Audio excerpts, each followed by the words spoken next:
میں نا بہن کا جو سوال ہے وہ یہ ہے کہ باپ نے حصہ نہیں دیا بیٹیوں کو، ہاں جی، سارا بیٹے کے نام لگا دیا اور ماں نے حصہ دے دیا بیٹیوں کو، بیٹے کو نہیں دیا۔ ہاں جی، کیا یہ ماں اور باپ کا فیصلہ درست ہے؟ جی، یہ دونوں کا فیصلہ غلط ہے۔ جی، باپ کا فیصلہ بھی غلط ہے، ماں کا فیصلہ بھی غلط ہے۔ یہ وراثت نہیں ہے، وراثت ہوتی ہے انسان کی وفات کے بعد۔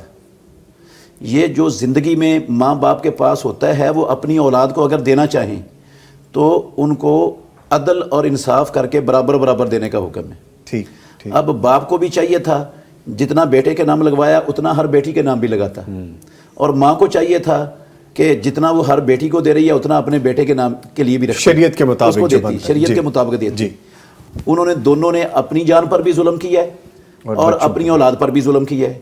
باپ نے اور بچیوں پر ظلم کیا کہ بچیوں کا حق اٹھا کے بچے کو دے دیے، اور جو بچے کو حق مل گیا بچیوں کا، وہ بچہ ساری زندگی حرام کھائے گا، اس کی نسل بھی ساری زندگی حرام کھائے گی، وہ اپنی بہنوں کا حق کھا رہا ہے۔ بے شک باپ نے فیصلہ کر دیا ہے، باپ کے فیصلے سے کسی کا حق دوسرے کے لیے حلال اور جائز نہیں ہوتا۔